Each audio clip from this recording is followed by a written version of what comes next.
Muy bien, entonces vamos con la clase, retomamos donde habíamos dejado la clase anterior. Habíamos visto, bueno, partes del protocolo del músculo esquelético, así que vamos a continuar con eso para completar. Esto, esperen que lo acomodo por aquí un segundito. Voy allá. Ahí. Y habíamos quedado aproximadamente por allí. A ver, perdón, tengo un mensajito. Sí. Ahí va. Ok. Ahí está la salud de Noelia. Bueno, bien, vemos aquí. Ahí va. Bueno, entonces como veníamos hablando toda esta parte, habíamos quedado aquí en lo que era el codo con la posición de FABS. Esto voy a poner un poquito más grande. Ahí está. Eso es. Y bueno, habíamos hablado de la posición, habíamos hablado también de cómo acomodar al paciente. Decíamos que esta es la posición que se usaba cuando teníamos un codo a 90 grados. Así que esto, vamos a verlo como pasado. Ahí está.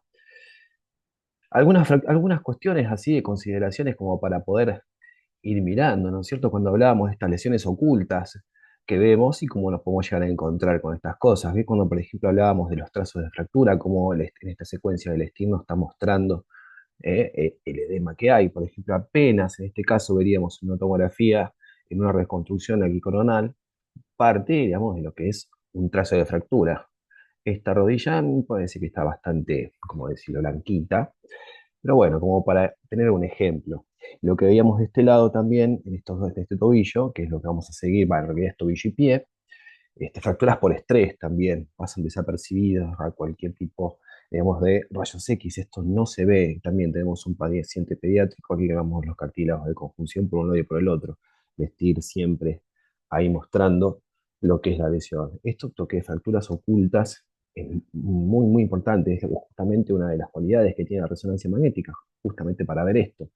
Después algunos casos también, cuando veíamos en una tendinitis, la parte de las manos también los mismos, como vemos las tendinitis, y acuérdense también siempre esto de localizar la lesión, dónde está ese punto doloroso y al mismo tiempo marcarlo.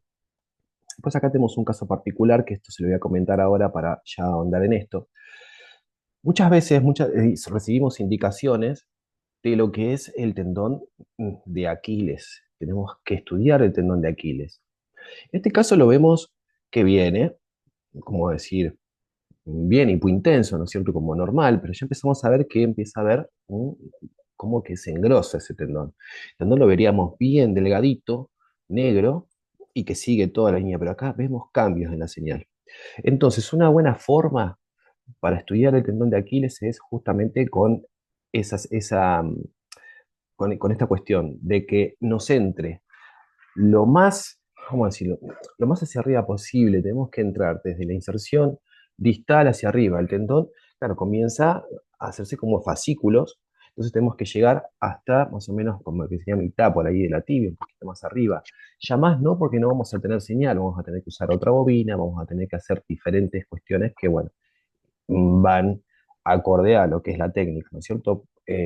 Lo mejor es hacer con la bobina de tobillo, y si viene con la indicación para tendón de Aquiles, es de buena práctica cortarlo también con estas secuencias que son dual eco, que van a tener, por un lado, un eco que nos va a mostrar una densidad protónica, y por otro lado también otro eco un poquito más largo, con un tiempo más largo, que nos empieza a mostrar ya el T2.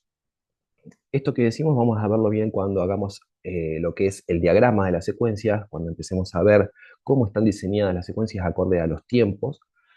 Vamos a entenderlo mejor, pero recuerden eso que puede pasar, o mejor dicho, existe, estas secuencias que tienen varios ecos, un tiempo corto con un tiempo largo, un tiempo medio con un tiempo más largo todavía. Entonces potenciamos por un lado una densidad protónica y al mismo tiempo tener un dp. Eso es bueno para estudiar todo lo que es músculos, desgarros y también lo que es el tendón de Aquiles. Pues fíjense también cómo lo cortamos así, forma coronal, y si se fijan, hay como una pérdida de señal. Esto es normal, porque no tenemos una bobina capaz, o sea, capaz de poderlo abarcarlo todo, pero siempre, desde la inserción distal hacia arriba, más o menos hacia la mitad, por ahí aproximadamente, tienen que cortarlo, desde aquí hasta abajo. Después otra temita que se los marco ahora, miren esto. ¿Esto qué sería acá? El hueso calcáneo. Acá tenemos, sería un incipiente espoloncito, podemos decir, y esto. Esto es la fascia plantar. También otra indicación que nos vamos a encontrar para estudios del pie. Todo lo que es pie, tobillo y antepié suele ser un lugar bastante recurrente de errores típicos por X motivo. A mencionarles algunos, por ejemplo, cuando se indica resonancia magnética de pie derecho, vamos a suponer que esa es la indicación. Y el paciente viene con que te va a referir que le duele, por ejemplo, la parte del antepié, la parte ¿cómo decirlo?, del malleolo, diríamos, lateral o del malleolo peroneo. Entonces decimos, bueno, a ver, ¿cómo abordamos esto? ¿Cómo podemos hacer para que este estudio esté bien dirigido, esté bien aplicada la técnica? Así que vamos para eso. Pero primero, angulación de tobillo. Acá tenemos los planos, bueno, el protocolo más o menos acá como tenemos un descripto. Y fíjense las angulaciones. Recuerden, esto sí es lo que no va a variar. Vamos con los axiales. Podría decirse casi estricto, siguiendo más o menos lo que es la articulación o todo lo que es la mortagia tibio-peronea, por un lado y por el otro. Axiales, los sagitales también, siguiendo siempre el eje mayor articular. Todas estas palabras que se van repitiendo. Pero ¿qué pasa? ¿Cómo lo vamos a angular? Fíjate ahí el sagital cómo se corrige acorde al axial. Tiene que quedar equidistante entre ambos maléolos. Podemos decir de que tiene que ser perpendicular a la línea, digamos, de esto, de este que es el plano coronal, para verlo así. Fíjate, el coronal junto con los maleolos te da la angulación. Al mismo tiempo el sagital también no te va a dar la misma angulación. O sea, el axial es muy importante para corregir estos planos. Pero es que el coronal estricto como es acá, axial estricto como decíamos, pero con cierta oblicuidad para poder ver bien estos elementos que tenemos acá. Todos estos, lo que serían los tendones que pasan por el tobillo, varios de estos aquí, estos son los flexores y los tensores, partes de ellos, tenemos que seguir estos mismos. Nos van a dar ahí la angulación para los coronales. Después mira esto, ahí. Todos estos son ligamentos que sujetan, que van desde el peroné al astrágalo, o de la tibia, al astrágalo, parte del sigmoide. Tenemos un montón de estructuras que hace que el pie sea un lugar de, de errores típicos en resonancia, sobre todo lo que es la planificación y cómo abordarlo en estudio. ¿Qué vamos a pasar? Bueno, acá tenemos algo más o menos de anatomía, partes de la imagen que ya habíamos visto, y recuerden siempre lo que les decía, los ligamentos por un lado, esto por ejemplo te da lo que es, vamos a decirle, la inestabilidad articular. ¿Te suena? La inestabilidad articular, ¿qué es lo que hay que hacer cuando hay inestabilidad articular de alguna forma? Siempre es buena práctica, un coronal P2, estrella, cuando tenemos este tipo de lesiones, cuando hay alguna de estas lesiones. O sea, no significa que uno esté roto, que la articulación esté inestable. Eso no significa, tenemos directamente verlo plasmado en nuestra orden médica. Pero si el paciente eso lo refiere en la anamnesis, agregarlo. Son 3, 4 minutos a lo mejor que pueda llegar a adicionarse a ese protocolo, pero bueno, en líneas generales va a quedar un estudio completo y va a ser de utilidad para el médico, que es lo importante, ¿cierto? Que el paciente venga y se vaya a su casa para luego recibir el informe. Seguimos pasando, parte, bueno, lo que son algunas lesiones que nos podemos llegar a encontrar. eh, no mucho más como para completar la parte del tobillo. Es un estudio, digamos, relativamente simple. Para hacer 15 minutitos y se termina. Vamos a pie. El protocolo viene pie por un lado y antepié por el otro. Les voy a hacer una pregunta así, por ejemplo, para que lo piensen. El paciente refiere que se tiene dolor cuando pisa a la altura del talón, pero la orden viene con una indicación de pie. Le duele el pie, mejor dicho, se le indica el pie al paciente. O sea, ¿dónde van a dirigir su estudio? ¿A todo el pie o a donde le duele? Esa sería la pregunta. Entonces decís, bueno, pero si le hago un pie entero, tal vez me estoy perdiendo parte de lo que le pasa a ese paciente. Entonces volvemos a lo que veíamos anteriormente. Acá, si el paciente refiere que le duele acá, tiene antecedentes de una fascitis plantar, por más que la indicación sea de pie, nos vamos a enfocar acá, lo que sería en el retropié. Vamos a hacerle una especie de tobillo. pero no podemos obviar tampoco el pie. Tenemos que estudiarlo a todo ese pie.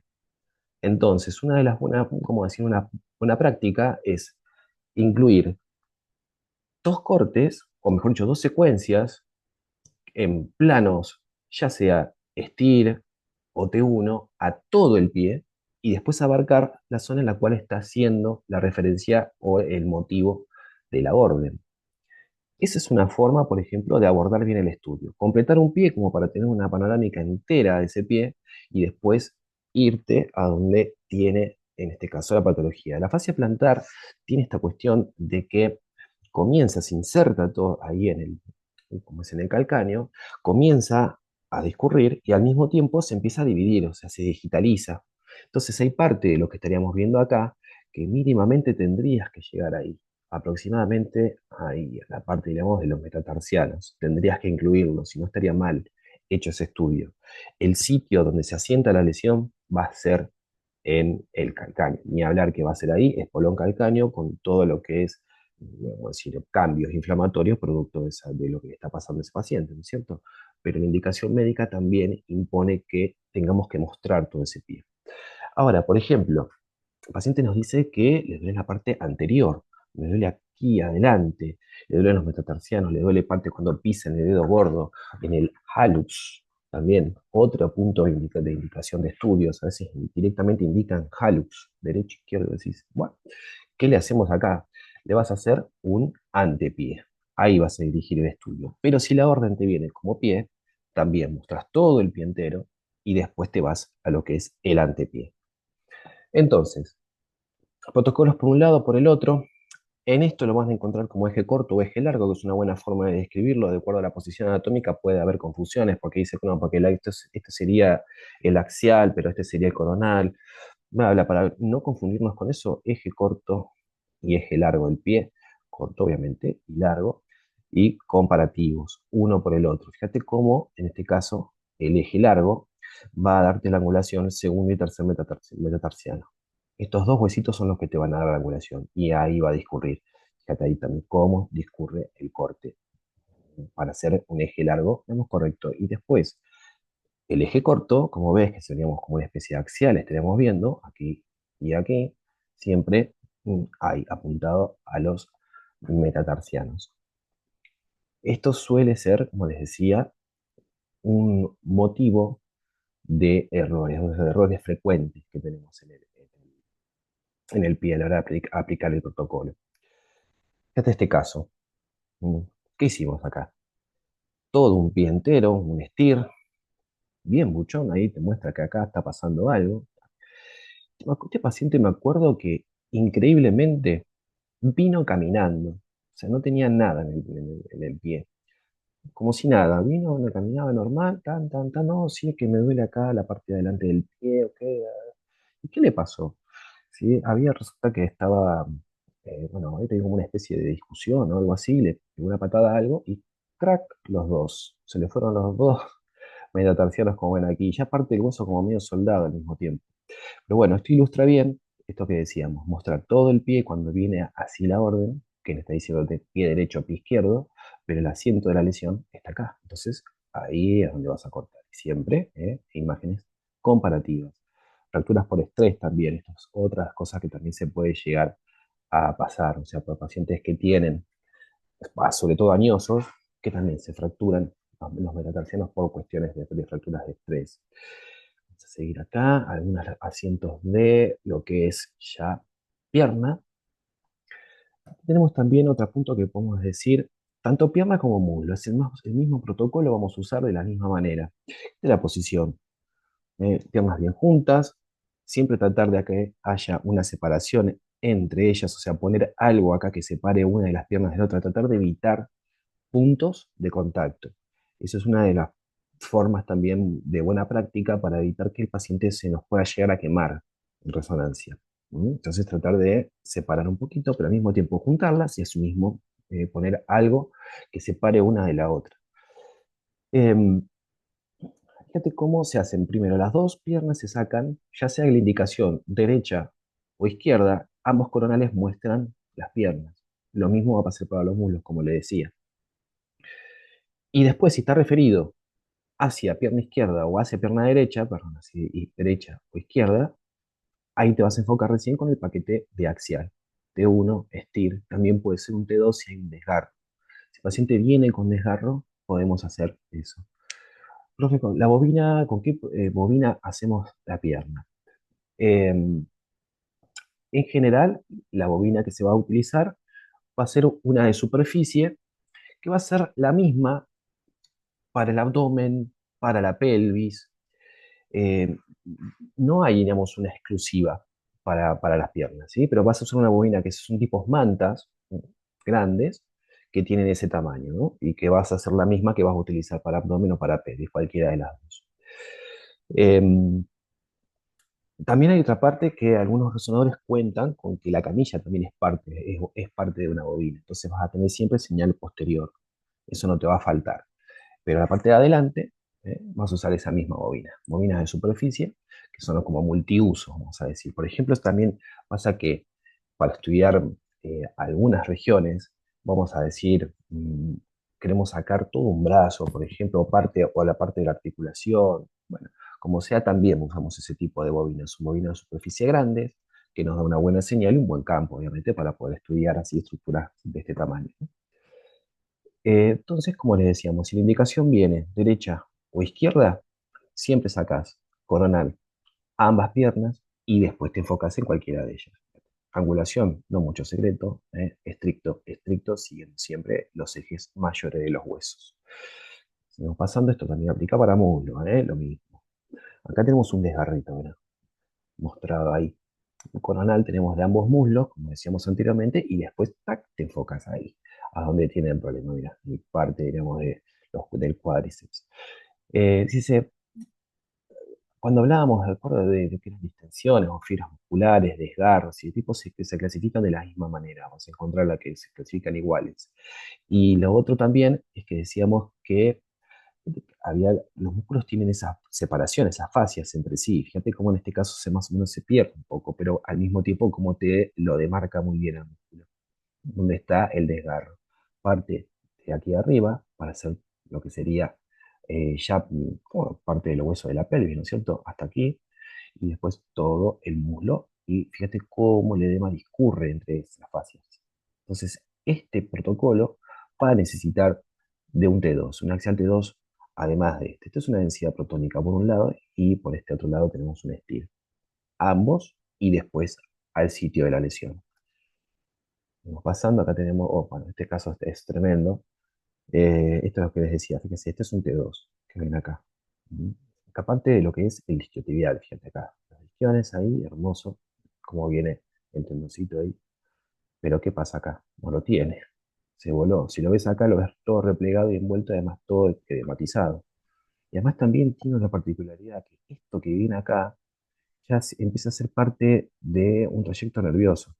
Se ve muy bien el axial, no se podría distinguir muy bien, pero esto debe ser tremendamente doloroso y esto obviamente requiere cirugía, esto no hay forma, porque el músculo que pasa se rompe, tac, y después se contrae.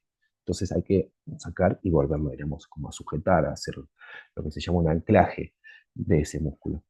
Pero también lo que mostramos, sitio de lesión, como imágenes grandes, comparativas, bien así, para ver dónde está el asiento de la lesión y después ahí enfocás ahí. En este caso, bueno, una lesión muscular importante, se le hizo un axial T2. Y me parece como un osobuco, un corte, parece de carne. ¿Qué más decir por acá? Algunas, bueno, también, estos son hallazgos, son lesiones, como decirlo, que pasan de ser percibidas a los rayos X, obviamente, vienen por resonancia.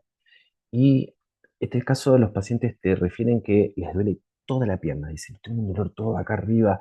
Habrá pacientes, por ejemplo, que son corredores, suelen tener estas microfracturas en todo lo que es el hueso medular. Porque si te fijas en el axial, ves perfectamente bien acá todo lo que es la tabla ósea, pero intacta. No tiene absolutamente nada. Pero ¿dónde está la lesión? Dentro, en la parte medular. ¿Eh?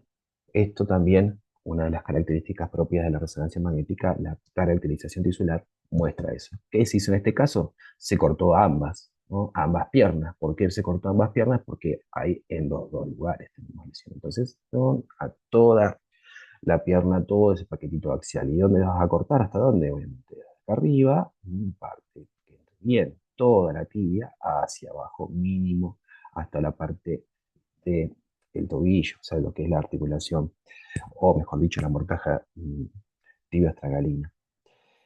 Eh, Sitios de lesiones entonces recurrentes, como vemos, parte de lo que son lesiones ocultas, también otro. En este caso, una lesión bastante particular.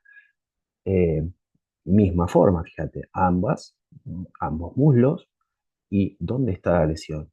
El STIR. El STIR te va a decir acá, te va a dar la primera referencia. Acá está pasando algo, ¿verdad? Entonces decís, a ver, ¿qué pasa acá, no es cierto? Este paciente, el diagnóstico que le pusieron era de una periostitis. Le pusieron así, como que el periostio, esa membrana que, vamos a decir, envuelve al músculo, tenía un poquito inflamada. Y si se ve perfectamente en este lado, ahí, apenas se ve, pero algo se observa de eso.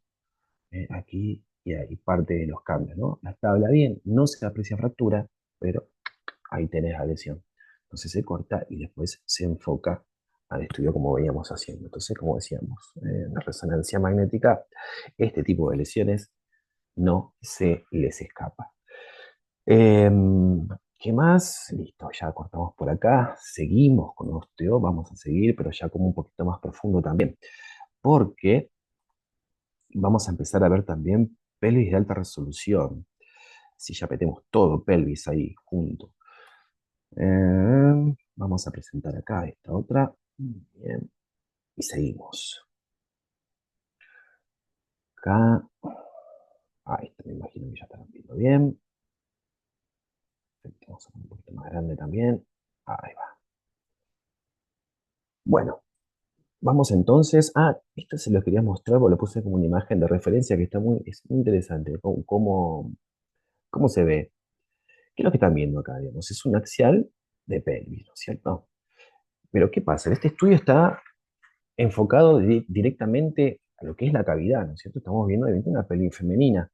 Es el útero. Y fíjense cómo el corte dio prácticamente con toda la extensión de lo que es el DIU. Lo cortó perfecto. ¿Cómo se ve ahí el DIU? Bueno, parte del I. Después tenemos acá parte, digamos, de lo que son los ovarios. Bueno, acá tenemos un quiste de ovario. De ovario izquierdo, por otro lado. Pero entonces, lo que tenemos que hacer respecto a lo que es pelvis o lo que es la generalidad de pelvis, lo primero es qué es lo que tenemos que estudiar. Otro sitio también donde se suele haber este tipo de errores, o sea, de cómo se enfoca el protocolo. Podemos entender a la pelvis como todo ese anillo, ¿cierto? Músculo esquelético y además de la cavidad, o directamente la cavidad. Entonces, los protocolos obviamente que no van a ser iguales, van a cambiar. Depende qué es lo que se quiera estudiar o cómo se quiera estudiar, tenemos que enfocar a todo ese anillo o en su defecto a lo que es la cavidad. Entonces eso, mucho cuidado a la hora de ver la orden, aplicarla, porque a veces nos encontramos con que la orden está como muy, vamos a decir un ejemplo, resonancia magnética de pelvis, punto, diagnóstico, dolor fosa ilíaca derecha. Ya está, se terminó. Decís, Dios, le duele acá, ¿qué más? Entonces no vas a tener otra, vas a tener que ir, recabar información, ver qué le pasó y además también, porque toda esa información te va a servir para justamente hacer que ese protocolo vaya bien, o sea, que sea algo diagnóstico. Además también tenemos, ¿cómo decir?, muchas estructuras en la pelvis que hace o que amerita que hayan protocolos específicos a esas estructuras, como las caderas, la sínfisis del pubis, la articulación sacroiliaca también. Tenemos muchas estructuras que también tienen, cada uno tiene su punto o su protocolo. Entonces ahí, ojo con eso a la hora de ejecutar ese protocolo. Recabar la información, como decíamos, y al mismo tiempo también hacer que ese protocolo obviamente sea necesario para ese paciente. Así que vamos con esto. Para pelvis general, como ves acá, toda la pelvis, mira, hermoso este coronal T1, re lindo. Tenemos un sagital T2 por un lado y un axial de P. ¿Qué podemos decir, por ejemplo? Axiales estrictos, sagitales estrictos, como ves, sin mucha angulación, sin mucho secreto. Vas a cortar aproximadamente 4 dedos por encima de las crestas hacia mínimo lo que estaría más o menos aquí, que sería el trocánter menor. Sí o sí tienes que incluir todo eso en el protocolo. Fíjate acá si eso está un poquito más abajo, mejor todavía, que entre un poco más todavía de fémur para estudiar toda la pelvis. Al mismo tiempo también, como decíamos, el coronal STIR te va a mostrar dónde puede llegar a haber lesión. Entonces el ojito hace que vos digas, ah, mira, acá está el tema. ¿Sí? Entonces, bueno, dirigís tu estudio ahí. Acá por ahí teníamos, bueno, no es mucho para aclarar, pero bueno, vamos a parte de las caderas y demás, que eso tienen angulaciones y protocolos diferentes. Así que vamos para esa parte. Pero la pelvis en general es esto, más o menos el protocolo, como decíamos, comparativos y después un sagital T2. Este sagital T2 va a tener una particularidad que es como, como medio, a ver, ¿cómo sería la palabra? Eh, Poco fiable, porque claro, imagínate, para cortar todo esto en sagital, necesitas una barbaridad de cortes. Entonces, no vas a poder hacer cortes lindos, infinitos, con poca separación. Vas a necesitar cortes con buen espesor y separados entre sí, porque si no, claro, te va a quedar una pelea como de 70, 80 cortes y no, obviamente que no vas a poder hacer ese protocolo, o mejor dicho, esa secuencia, porque te va a llevar mucho tiempo. Entonces, vas a tener que separarlos un poquito. Al mismo tiempo, también los axiales. ¿Qué decíamos? De acá arriba, de cortar más o menos 3 o 4 dedos por encima de crestas, porque ¿qué vienen acá? Los oblicuos. También asiento de lesiones, donde hay inserciones de músculos con los huesos, puede ser asiento de lesiones. Entonces esto se tiene que mostrar también. No podés no dejarlo de mostrar. Seguimos pasando. Bueno, acá tenemos imágenes más o menos comparativas. Bueno, comparativas no, pero tenemos ambas caderas, o sea, lo que se hizo en general apuntado hasta acá. ¿Por qué? Porque el problema, ¿dónde está? ¿Qué te dice dónde está el estira? A ver, más o menos, ¿dónde lo ves acá, no es cierto? Estarías viendo acá el problema, aparte de lo que es el músculo piramidal, o sea, parte de los aductores, o lo que sería este músculo que ves ahí, tac, tiene algo. O decir, si esto qué es, producto, esto es muscular o es muscular y óseo al mismo tiempo. Entonces tendrías que fijarte lo que es la sínfisis del pubis, también si tiene o no algo que te marque que seas ahí también donde tengas que estudiar. La sínfisis del pubis no la puedas pasar. Y después esta imagen lo que está mostrando son este tipo de artificios que están acá de movimiento o parte de bobina. Esto lo que se hace es tratar de aumentar un poquito más el foco o cambiar la dirección de la fase y la frecuencia como para que ese artificio desaparezca. Pero bueno, apenitas, no molesta, la imagen sigue siendo de calidad, entonces no es necesario por ahí repetir la secuencia. Pero bueno, este tipo de artificios suele pasar también en, en la pelvis, bueno, o ambas caderas, depende de cómo sea la solicitud del estudio. Eh, ¿Qué más? Aquí decíamos entonces que este problema está acá, entonces ¿dónde vas a dirigir este estudio? Vas a hacer toda esta parte, ¿no es cierto? Vas a hacer la pelvis y además también te vas a enfocar ahí. Ahora tenemos otro caso de, bueno, este paciente ya es porque tiene lo que es metástasis óseas, en este caso. Entonces ahí ya no hay mucho más que hacer. Mostras toda la pelvis y listo. Secuencia STIR, como decíamos, siempre ahí diciéndote en dónde está la lesión. Seguimos pasando. Uy, te voy a sacar. Ahí va. Acá. En este caso. eh, Acá tenemos un sagital T2. Y acá tendremos un DP-FATSAT. ¿Qué es todo esto negro que tiene acá? Este paciente, o esta paciente, mejor dicho. Esto fíjate que es un biopolímero. ¿Por qué te digo que no es silicona? Porque la silicona en T2 es hiperintensa. Entonces esto no es silicona. Estas son estas intervenciones que hacen, bueno, profesionales, qué sé yo, que hacen estas inyecciones para aumentar obviamente el tamaño, en el caso del glúteo, que son tremendamente nocivas. Este caso, como decíamos, es un biopolímero. Hay personas que se lo hacen también como decíamos, de silicona, de inyecciones de silicona libre, para aumentar el busto también. Y bueno, obviamente que apareja en el tiempo tremendos problemas de salud. En este caso, esto suele, el cuerpo lo que hace, intenta sacarlo a esto, intenta irse hacia afuera y además también el peso de la gravedad hace que se acumula hacia abajo. Entonces es tremendo cómo se puede llegar a mutilarse una persona acorde a esto y cómo la gente, cómo médicos o, bueno, o clínicas hacen este tipo de intervenciones realmente.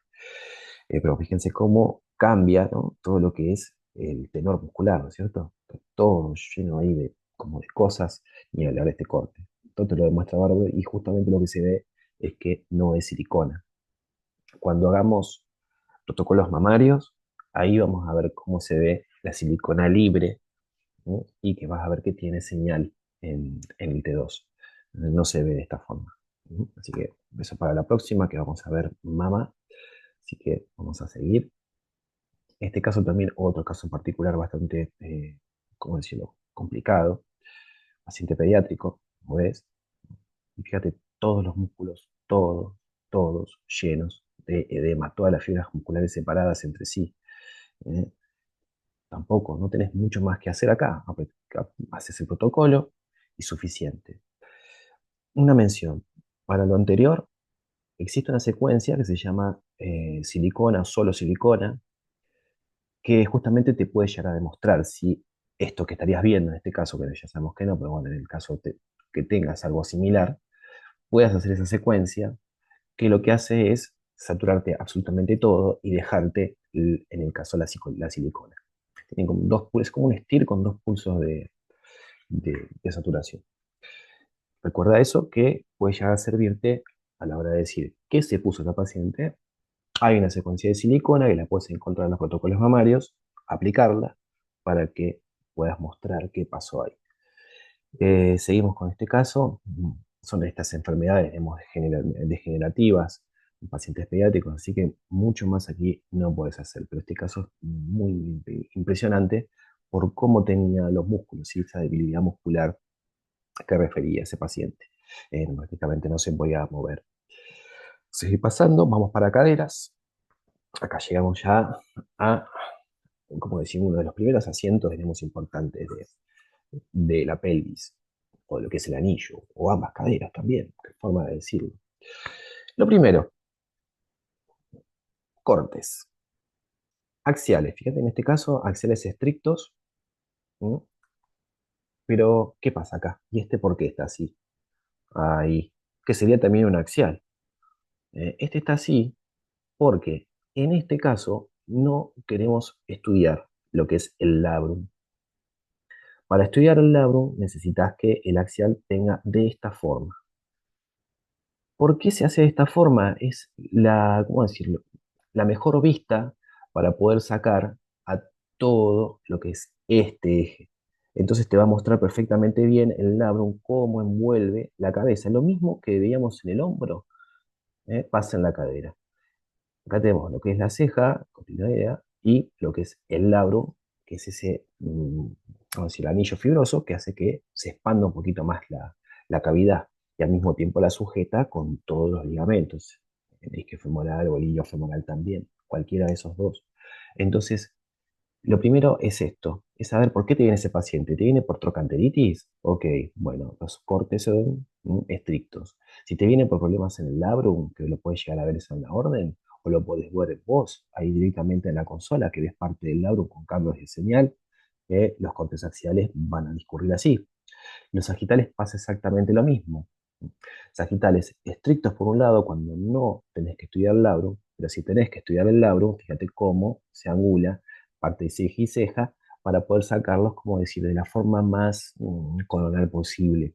Marea un poquito los términos, pero así los estaría sacando de la mejor forma a ese labrum, que vas a ver todo el anillo alrededor. Entonces, axiales pueden llegar a variar dependiendo de cómo te viene ese paciente. Al mismo tiempo, fíjate la angulación en este caso de el coronal. Este sería un plano coronal a la cadera. Más o menos lo que va a seguir es el cuello y parte de lo que es el trocánter. Sigue ese mismo plano. Después, en este caso, corregido en el sagital, siguiendo eje mayor. Axial estricto para esto, obviamente, y lo que es este axial oblicuado para el labio. Entonces tenés ambas caderas como la forma comparativa para poder sacarlos. T2 labrum, si viene por eso, coronal T1 STIR, T2 y después artorresonancia naveal, si en el caso se indica. Como el hombro, exactamente igual que como habíamos visto el hombro.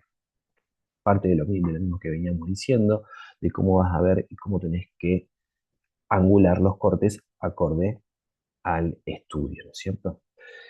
Em, Dirección entonces de los planos coronales oblicuos y estrictos, por un lado, cómo se aprecia la cabeza del fémur envuelta en cartílago hialino, y lo que son muy bien las fascias musculares, bueno, dependiendo porque estamos viendo que un DP, las fascias musculares ayudan a darte qué secuencia es la que estás viendo.